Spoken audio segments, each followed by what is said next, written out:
He is sucking up to this menace of a human being who, Dana White says, doesn't want to fight.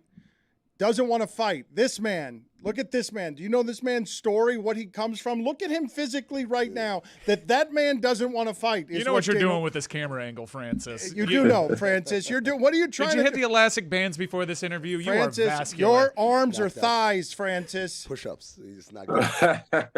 Thank you. Thank you. But I wanted to talk to you about what is happening with the business of fighting, because I admire you for a number of different reasons. One of them, though, is it seems like you're fighting for things that are more important than just fighting. Your story is crazy. It's amazing. You were homeless. You had to fight your way into the position to be the heavyweight champion of the world in combat sports, and then Dana White wanted to lock you down in a contract that you didn't think was free enough. So explain to me the business of what you're doing as you join the Professional Fighters League, and you're out here trying to get health insurance, and you're out here trying to make sure that every fighter gets paid $2 million, because risking your body is a very hard thing, and your bodies are valuable. Well, yeah. First of all, I'm not trying to make every fighter get $2 million, because it's not possible. I wish it was possible. That would be great for everyone. But for the business standpoint, everything is doing good. Everything is going well. You know, the past 3 years been a battle. But as you know, it's just the story of my life. My whole life itself has always been a battle. So nothing new, nothing strange. But it's going well. I have I'm in a good position now. I have to deal with this contract to get free for in 3 years. I have to deal with this contract, finally get free and get a good contract from PFL that I'm happy with, a contract that also give opportunity in Africa to my people. So I'm very excited about that. Can you explain to me when Dana White says what he says, though, about you not wanting to fight, that they offered the kitchen sink for you to fight Stipe and John Jones? When he is saying that, your reaction to that is what? Well, my reaction is we all know how Dana like to control narrative. When he was asking for John John, and there was like, John John is scared. John John should move down to 185.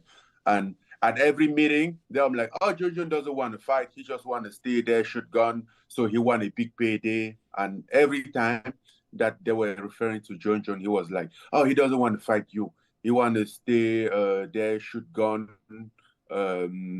lift weight. And, you know, he just want a big payday. So what we are scared about is that John John come out here, fight. And for some reason, if he wins and decide, oh, I'm not fighting again, I'm the greatest heavyweight of all the time. So here's the narrative, and we all know that. But as I said, I'm still down for that fight. They can figure it out. It's easy now. So we will see who is scared now. You could do it now, and I wouldn't blame John Jones if he did not want to fight you. Why would he want to fight? I mean, I understand John Jones pound for pound is the best we have ever seen, but him as a heavyweight fighting you, what you're saying, because Dana has consistently said, I don't want the freak show fights. And Tyson Fury's over here in one corner saying that, I'd be happy to leave a room with John Jones, see who can emerge from a room. As Dana White says, we don't do freak show fights. We don't do Joshua against Ngannou. Gimmick fight. That's what he said. Gimmick fights, we don't do them, but you're here to say, no, we've got our personal brands now. The gimmick fights are worth the money that Dana was getting. You want that money. Yeah, and I even want the fight. I even want the John John fight. As I said, I want the John John fight. Now they want Tyson Fury in the UFC to fight John Jones. But you're laughing because you want to create a business outside where if you fight John Jones, you get the money, not Dana White, correct? Well, yeah, if I fight John Jones, I think they should figure that with the PFL, but I'm getting paid by the PFL, so he doesn't have to worry about that. Francis, have other fighters talked to you about the move that you made and try to pick your brain about how they can do the same thing? You know, it's very tough for fighter to do that. As I said, he was a 3 years process, and I completely bet on myself. And at the beginning, you know, I didn't know that I'm gonna get here, but I just decided not to give up, you know, to hold up my ground. But yes, other fighters, a lot of them, by the way, they can speak out, but they are very happy about it, and they wish to be in my position.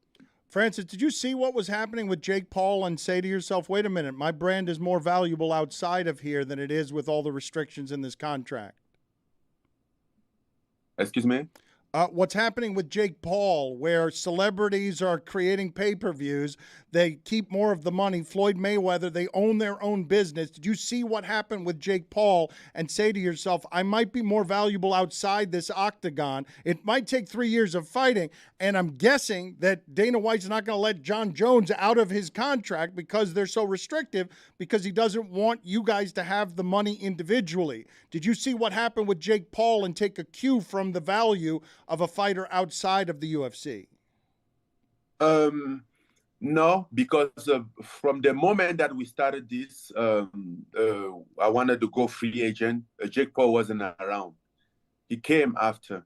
He wasn't around. But yes, as you're referring to Floyd, yes, that was a something that you think about, that I thought about, like, but not really like to go promote myself, but like you should bet on yourself, you know.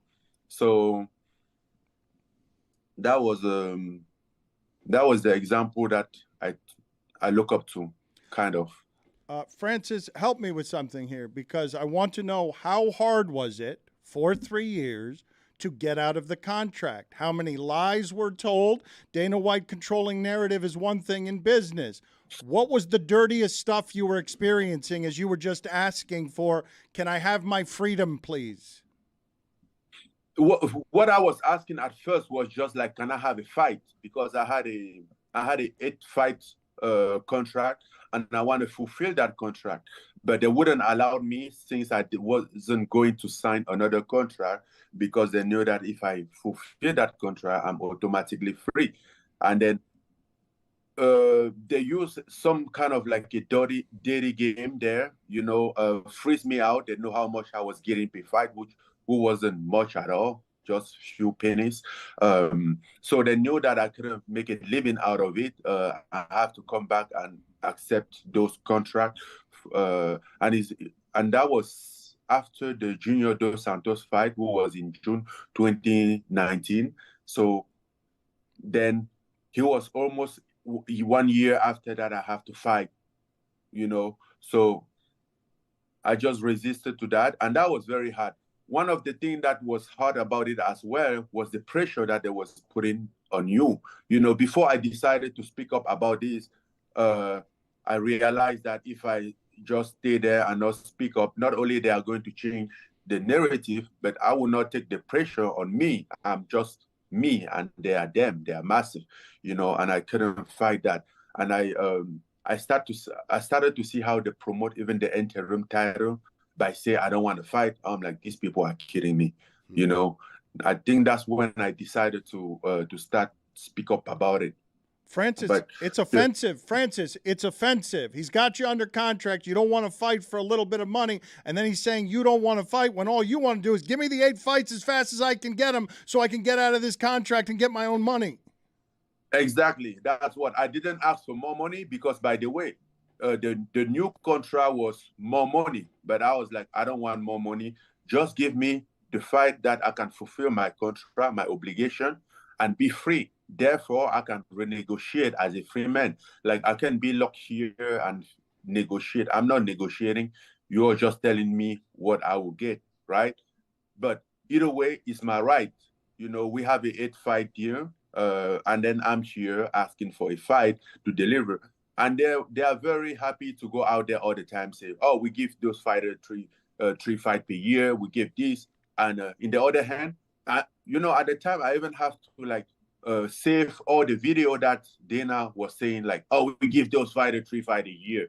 I'm like, this guy is joking, right? I'm here. I've been here for 5-6 months asking for fight because I need money. I need to fulfill the contract. I need to make a living. I make a living out of it. My contract was exclusive, so I didn't have any other revenue, but they were holding me captive into that, and then trying to act like, or now they're trying to act like I want more money. I didn't want more money. If it was about more money, I would have signed the contract because there was more money into those contracts, and more and more and more by the time I was getting to the end. Francis, we've got to get you out because you've got other things to do. I hope to talk to you about this at more length because what happened to you was really unfair, and you're brave and you're a pioneer as well in what it is that you're doing in fighting for the rights of fighters. When you say a few pennies, though, I know you got to get out. A few pennies. It was more than a few pennies, but it wasn't what you were worth. What were the dollar amounts we're talking about there? 100, 120. Woo! Oh no. 100 or 120 grand to fight as a main card. Oh no. Oh, Come on, man. really? Come on, man. That bad? Yeah. Okay, Francis, we'll talk more at another time. People need to know this story. What happened with you was wrong, and you did a brave thing. Thank you, sir. Thank you very much. Have a good day, guys. You too. Get punched in Bye. the face for 120? What? That is a bad man, though. We just had the baddest man on the planet on. Didn't want to fight. Dana White says he's a coward. It's unbelievable. I'm not the coward. You're the coward. How many times do you think he goes to open a door and he tears the door off the hinges? All the time. He didn't have doors in his house. He can't.